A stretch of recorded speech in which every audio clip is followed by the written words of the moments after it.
All right. So, because we are going with spirit, I picked from my office this book by Paramahansa Yogananda, To Be Victorious in Life, from the Self-Realization Fellowship. And we are going to see what spirit has to say to us today. Okay, what's the beginning of this? All right. How to find a way to victory. This earth, which once seemed such a big place, I behold now as a tiny ball of atoms, spinning in space, warmed by sunshine with nebulous gases playing around it, a little ball of clay on which various life forms grow. The Word of God, the voice of Spirit, the manifestation of the infinite is in everything. The disastrous upheavals that take place on this finite sphere are caused by human selfishness, by man's inharmony with man, and with the hidden spirit in man and in all creation. Because mankind has not learned the lesson of these catastrophes, the earth continues to suffer devastating storms, earthquakes, volcanoes, floods, diseases, and worse than this, the clouds of war. There is a way to conquer this world, to conquer nature, and to conquer life, with its poverty, disease, wars, and other troubles. We must learn this way to victory. The world is marching on in a wild drama of existence. Trying to stop the raging storms we seem no more than little ants swimming in the ocean. Do not minimize your power, however. The real victory consists in conquering yourself, as it does within the lives of all great masters. Their self-victory gave them power over all nature. Science approaches the mastery of nature and of life in another way. Yet the initial promise of scientific discoveries often fails to yield anything permanent. The beneficial effects are felt only for a little while. Then something worse comes along to threaten man's happiness and well-being. I'm going to say not something worse, but something more challenging. Because as we grow in spirit, we also invite more light, and the more light, the more shadow. The more shadow, the more opportunity for growth. One of our belief system, of course, is to look at when the physical body is going through some challenges, like bronchitis, and looking at the emotional, the mental, the spiritual issues which may be related to the body cleansing itself.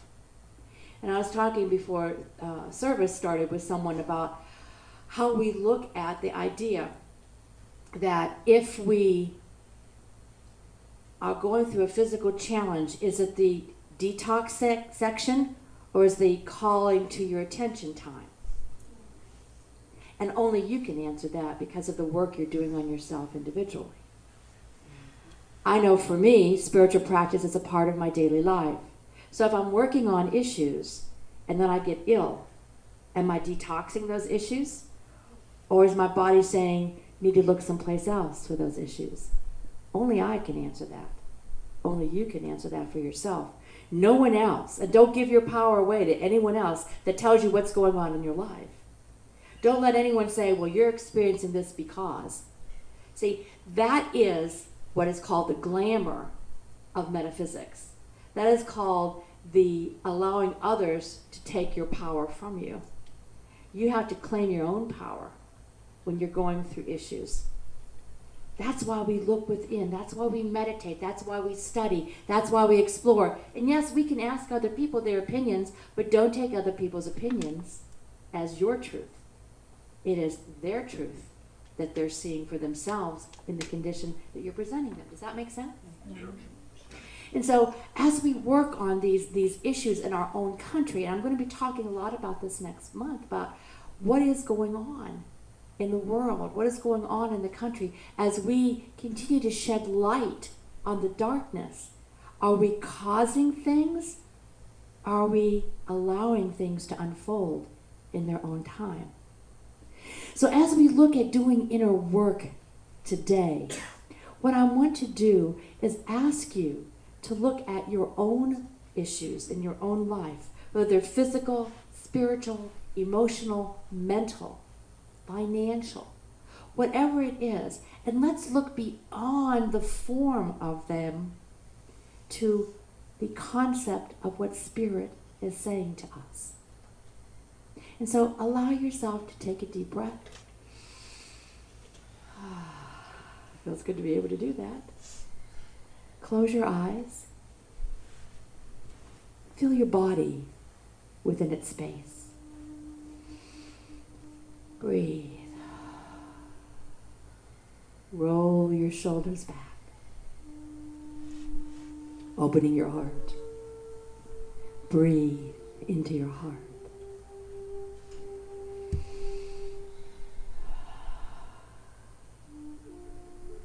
Allow that breath to focus on your body physical.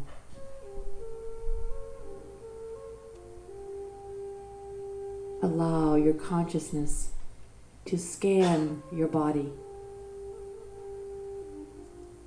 bringing in an awareness of any imbalances, dis-ease.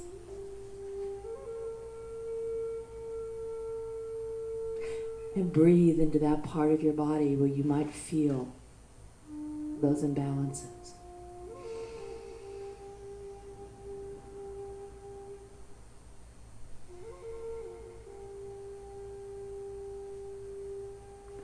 And now allow yourself to think of your thought world, the thoughts you hold in your mind, any judgments, any have-tos, any shoulda, woulda, couldas about your own self and your own life.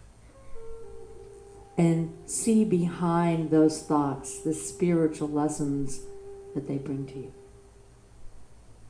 See the light and the perfection, the love and the power of those thoughts as they bring into your conscious awareness those parts of you that are to be balanced at this time. The gift. And breathe into them and let them go.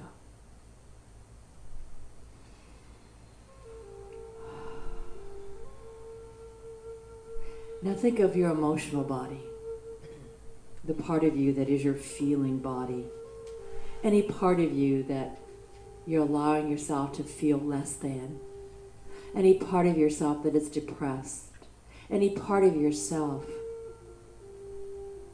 that is feeling anything that has to do with you not being perfect.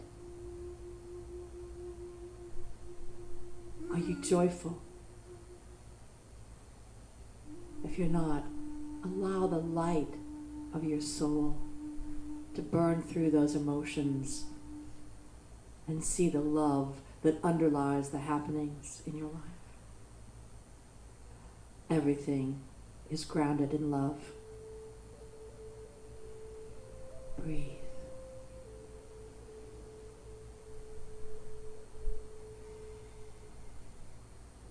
And now allow yourself to sense, to feel, affirm, and see a light about 6 inches above your head.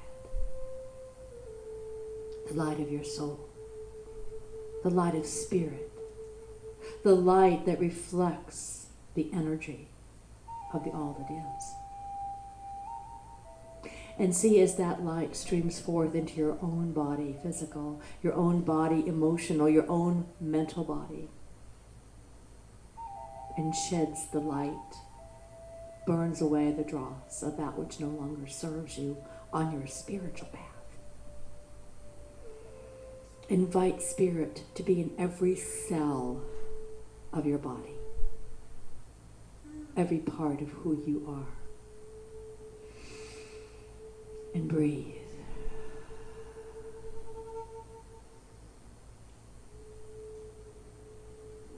And from the point of light above your head, ignite the point of light within your heart. Breathe into that light becomes a great light, shining forth as a central sun within your own system of molecules and cells.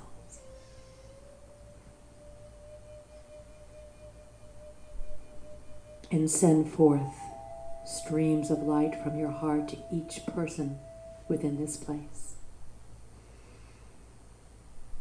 And from this place out into the city, breathe, sending light and love. And from this city into the country,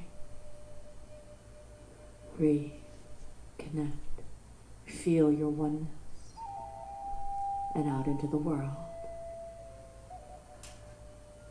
Connect points of light, heart to heart, mind to mind, spirit to spirit. Breathe.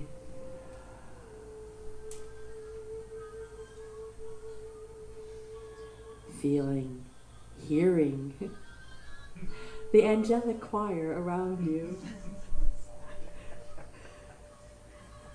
There's always a reason for everything that happens. And allow yourself to feel that within your very core.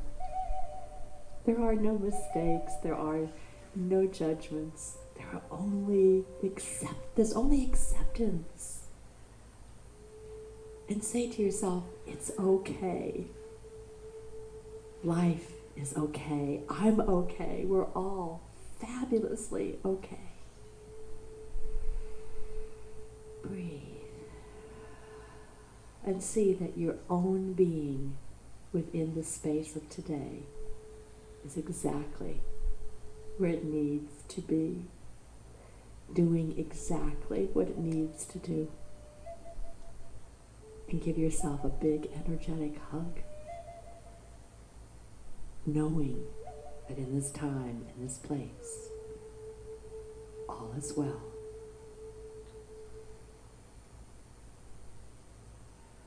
And so it is. Open your eyes. Look around at the other faces of God.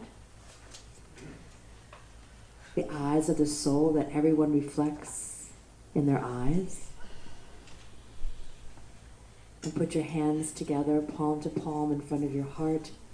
Let us raise those hands from our heart to our minds, to our head, our heart chakra to our third eye chakra, down again, releasing our palms, saying the Hindu word for peace together, Shanti, Shanti, Shanti, may peace prevail on earth. And so it is. You realize how many millions of people are gathered across the land today that's looking for the coming of something. Whether it's the coming of a man on a white horse or the mothership, I don't care. They're all looking for something to come from out there and rescue when that which we're looking for already dwells within us today. And that Christ's presence is going to manifest itself in a coming and appearing in the collective body of his people. So that is why it is important for us to come together and be a community and be collective, because it's not going to happen in one person. The one man show is over. So is the one woman show is over. All this individual following somebody because they're the new guru, the new Messiah, or the new this is over. And it's going to be a very collective inner experience of the coming of the Christ presence as it appears within the people who have stepped up as a light worker and says, here I am, use me for your glory. I'm the availability of God in the earth. Say that with me. I am the availability of God in the earth. So be it. I'm going to talk this morning on evolutionary drivers. This is a term that I learned several years ago in meeting one of the most wonderful spiritual beings that I had encountered that time, named Barbara Marks Hubbard. In fact, I was speaking in Fort Mill in a home years ago, and somebody said to me, come over to our house and eat, and I want to show you a film, a documentary, and it was her documentary about how the New Testament is a coded evolution to the next step of humanity, moving us from Homo sapien to Homo universalis, she called it. And how evolutionary this new leap was. It's not just a linear change from here to over there, but it's a vertical experience as we move and change our entire core vibration and frequency as what it means to be a human being. And that is why you're going through the birth pangs, because the rebirth cannot happen of the new human without the birth pangs. Crises cannot happen without transformation. The caterpillar has to break down before the butterfly, and I could go on with all of these wonderful examples that we can give you of how transformation works actually from the chaos and to the darkness, the dark night of the soul that I think we're finding ourselves pretty much in. But it is our place to make that a positive spiritual experience and not something of fear and dread and something that went wrong. Nothing has gone wrong. Everything is on its time. Instead of a joke, I'm going to use myself and tell you a true story about this whole story. And this is really true. Being a young man, probably I'm going to figure second grade, so I must have been about 7 or 8. And we used to, of course, go to Sunday school every Sunday. And in my Sunday school class, the teacher was giving us stories out of the Bible. Stories that we all would know who come from any background of Christianity, like Joseph and the coat of many colors, or Daniel's in the lion den, and Noah building the ark. You know, just stories that are kind of out there in the collective consciousness that most people know about directly or indirectly. So we went through a whole series of those kind of things, and the idea was that at the end of it, that each one of us kids was to in some way illustrate or draw something based upon some Bible story that we had heard. Now, I had just heard the minister a Sunday or so before talking about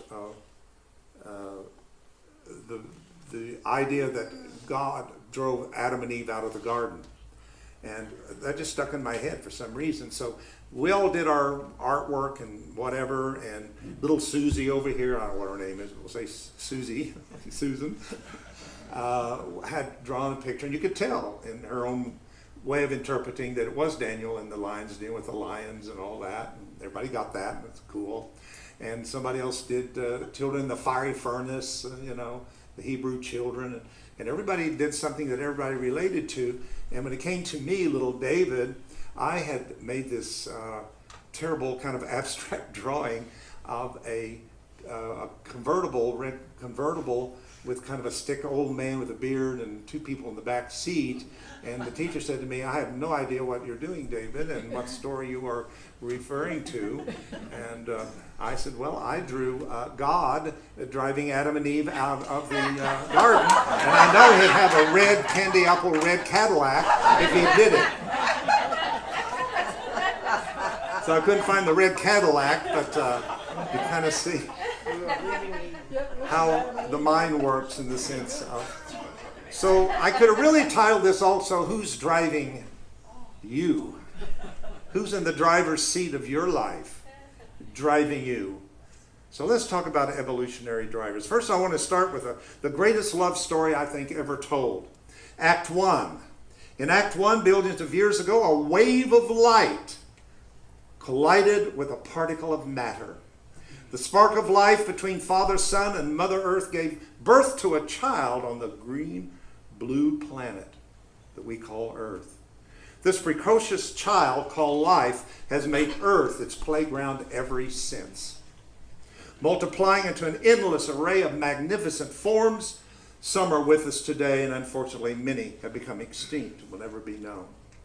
Let's go to Act 2, 700 million years ago, when a certain single-cell organism decided it had enough of the single life. Realizing that it couldn't live alone, turned to another, in whatever primal language cells use, we don't know, and said, baby, I need your loving. And thus the multicellular organism was formed and created. Act 3, over 1 million years ago, when multicellular organism evolved into the first consciously aware human being to arrive on the scene. With consciousness, life was able then to observe itself, reflect, and create its own future. Inherent with all living life, organism is an innate drive to survive, to thrive. Within each and every one of us, is an innate ability to drive, to survive. And contrary to what conventional science and religion is telling us, evolution is neither random nor predetermined, but rather it's intelligent. Dancing between organism and environment by the choices that we make. Now, I call myself a crelutionist, a word I made up, marrying the idea of evolution and creationism. I believe in both of them. I believe they work together hand in hand. Whether it's the car you drove here, do you think that that car was created at the level of the car you drove here? If it is, you're really in bad shape. Because the first car was a horseless carriage that went about 12 miles an hour. It's pretty rough. I have a pretty new car, a few months, that wants to take over. It's a struggle. It's a struggle with it. It wants to take over. So this is what's happening with technology. It is beginning to take us over to some degree, and we have to tell it sometimes, wait a minute. How many of you talk to your GPS? Oh, yeah. Like it's a person? Yeah. And feel guilty when you made the wrong way, and you know you want to go this way, but it said you should have gone that way, and you feel, oh my God, I'm rejection again. It's rejection. So it's important that we understand that what is driving this evolution today is consciousness. That's why consciousness is the focal point of all of the teachings and what is going on basically today. Inherent within us all as living organism is that innate drive. I want to make that clear to us.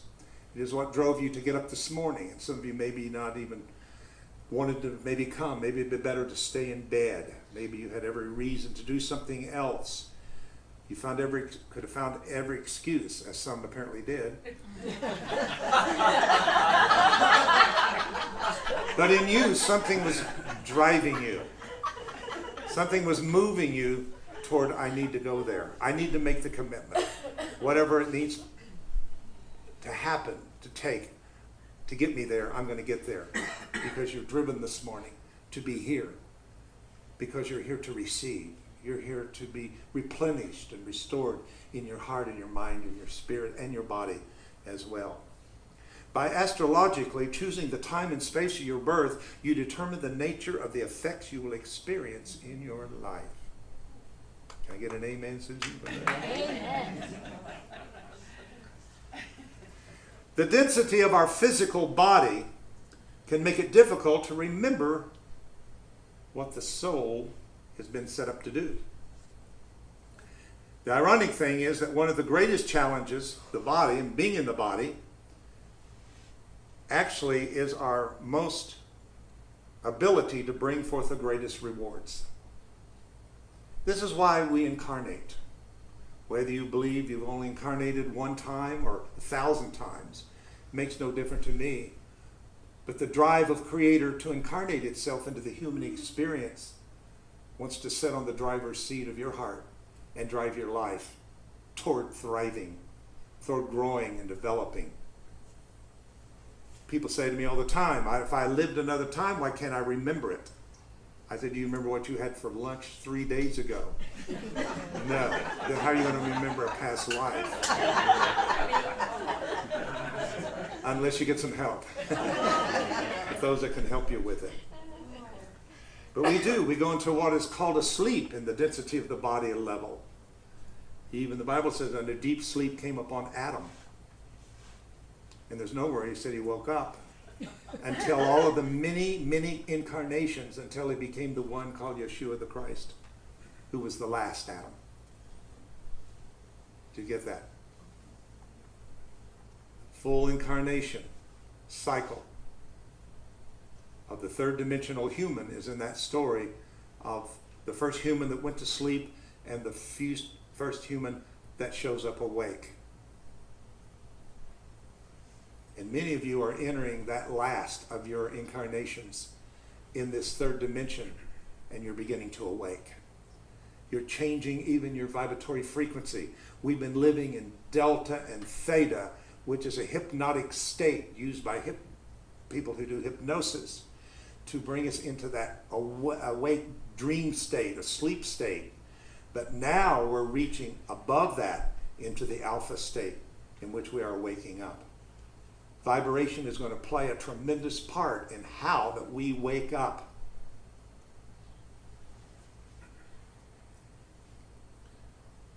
The purpose of you being here and in this incarnation is for your spiritual growth, your soul growth.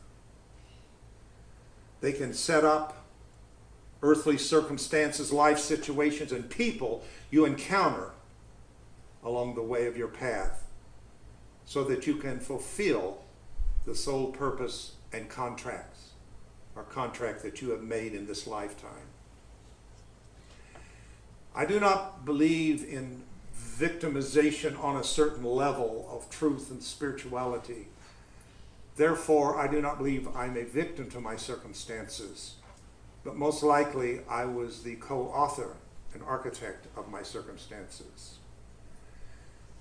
It would go something like this. Before I entered into my physical body and went through my reviews and through making my contracts for this physical experience, that most likely, realizing that I would forget those and into the density of the physical human realm, that I would need to make in those contracts whatever it would take into my life to show up that would keep driving me toward that purpose.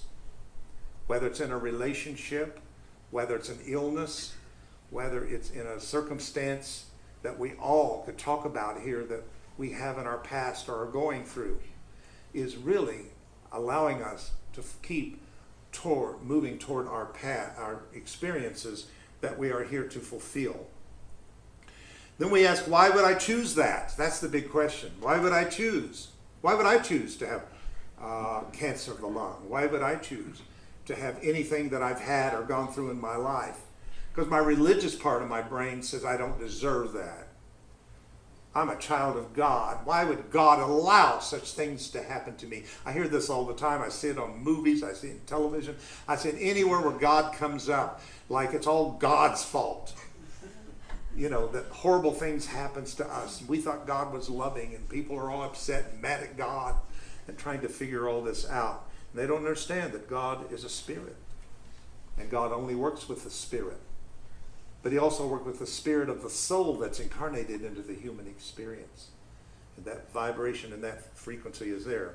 This brings us to the question, why would someone choose a negative experience like a difficult childhood, an abusive relationship, a physical change? Sometimes you learn from the most toughest teacher. Now, to me, evolutionary drivers are this. When spirit starts speaking to us, it just does it in a still small voice. Then it whispers. Then we begin to hear. And then the shout comes. I remember we've all done that. Ben probably done that. We've done that with our children and grandchildren or whoever comes and sees us that don't wake up easy. And you go in and you say, get up, honey. Breakfast is ready. Yeah. Go back to sleep. Go back in and say, I said breakfast is ready. Get up. You leave, come back, not moving. Now you got to use a little bit more force to get to them. You got to get through the density of the sleep state and put your voice into their mind. And to do that, you've got to raise it a little bit and be a little bit more powerful with it. And said something like, wake up, or you're not going to have breakfast, or something that you don't like saying. It didn't even feel good to say that because you love this child or this person so much that you don't want to have to get to that level, but sometimes it takes getting to that level to get somebody's attention.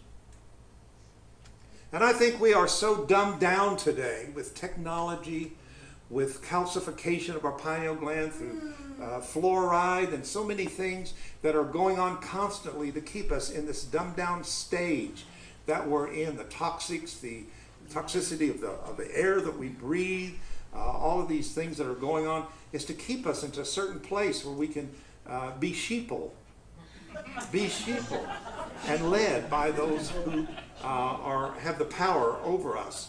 And part of waking up is a very physical, mental, emotional experience that we have to bring all of these things into our lives. So I realize that some of these things, I can only talk on my own life and my own experience, but most likely being raised where I was raised in a very fundamentalist church, and having my aunt, my pastor, and my uncle, the overseer of the denomination, and being a family tribal situation, there was a lot of strong history where I was raised in the tribal area of my life. And my uncle loved the way I preached and said, boy, we're going to make you great, and you're going to, you know, I could have had it made, I'm sure, having people in that position to be able to promote me, and I could have followed the tribal path and had much more worldly success, let's say, than I have today, financially and as far as many other areas of my life. And I chose not to do that. I chose not to do that. And the reason I chose not to do that was because of circumstances in my life that were not being answered by the religion I was raised in. So I felt driven to find answers. There was a drive in me. There was a drive in me that I didn't even totally understand, to understand why I didn't see the Bible like they did. That I didn't see God, the God that they saw and talked about, was not the God that I saw inside my own mind and my own heart. Nothing was fitting. So I had to make sure that I don't get trapped along the way on the path, onto some detour, to find some reason to pitch my tent, we call it, because that's what the children of Israel wanted to do before they got to the promised land. They came and said, oh, we found this little bit of grass land. Can we just pitch our tent and let our brothers go over and fight the battle? And that's what I feel a lot of people do. When we get too complacent, when things start working too well for us, we tend to kind of plant ourselves there. And we stop the studying, we stop the seeking, we stop the quest, we stop the searching. And most of what is driving you, I'm sure, even into new thought, into spirituality, and brought you here with some of the circumstances and challenges in your life, looking for solutions and looking for answers and looking for direction. This is a good thing. I took on a very big thing for me, a huge thing, to be very different. Very different. How many of you are different? How many white sheep, black sheep do we have here? Yeah. All right. But you know, if you could turn that around and say, is this in my contract to make sure that I'm driven forward toward the fruition of my sole purpose, that I don't get trapped? I could have many times gotten trapped. I've had many opportunities in the last 50 years to take the road more traveled. Often I took the road less traveled, and many times I went in the woods and there wasn't any path at all, and I just took an axe and started cutting it. So you got to do what you got to do. But that drive is so powerful in us that it's amazing how we get through what we get through. Isn't that right? It's because we have the truth behind us, the truth of who we are. Newton's law of physics says every action has an equal and opposite reaction. So all things you have done in the past returns to bite or bless you, and we're all responsible for that. Let me give you an example. If a man praises his wife, who in return praises her son, who praises the dog, who fetches dad's newspaper, that's good karma. Bad karma would be disharmony of thoughts and words, okay?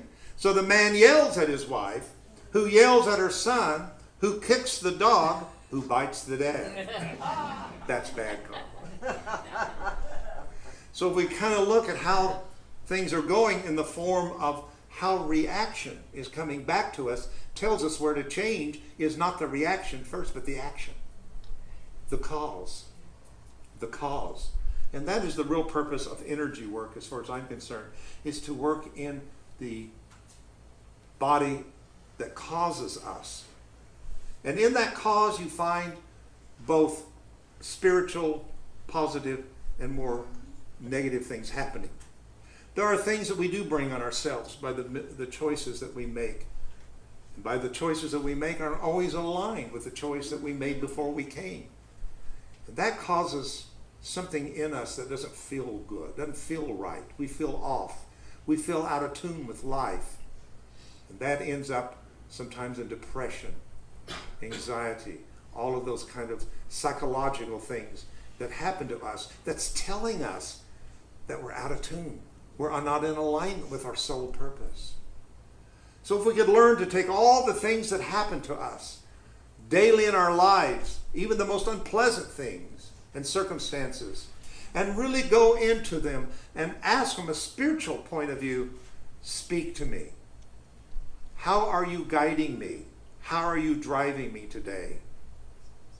I allow you to be in the driver's seat of my heart and of my mind itself. Evolutionary drivers are then the circumstances of our life. Not always the most pleasant ones, but some of them are not the most pleasant. I know in the situations of my life, whether it has been dealing with cancer or dealing with a heart issue and dealing with many other things, that they didn't leave me the same. I've become more mellow, more open, more understanding, more humble, more alert, more accepting. And that is what I have to do with my evolutionary drivers. How do I bring them in to the circle of the spirit of my life, that nothing be lost, but that everything comes together into this thing we call life, the life that you and I have created to live, the life that our God is, and how it moves through us and as us into the world. So today I just leave with you this idea to shift your perceptions. And instead of feeling guilty and feeling bad, why did I deserve this? But receive it as the greatest teacher of your life. What do you have to teach me? I embrace you. Pain, I embrace you. Pain is language. Disease and sickness is language. It's all language. And it's all saying something to us.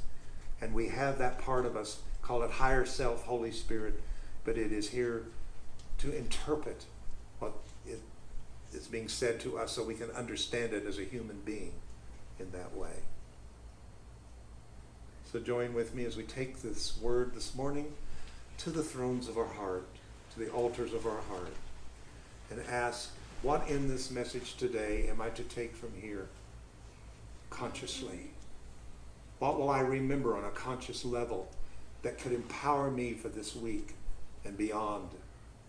What can I take from this experience this morning, whether it's a song that's been sung or in the meditation that we received or in the message or in the class before service? It could be in many different ways that it has come to you. But what will you take today back into your world, to your home, to your jobs, to your relationships, to your family, and to the circumstances that lie before you that you don't even know about that is going to come up this week? Be able to remember, are you my evolutionary driver? And where are you taking me? I'm a willing soul to receive. We thank you, Mother, Father, God, and so it is.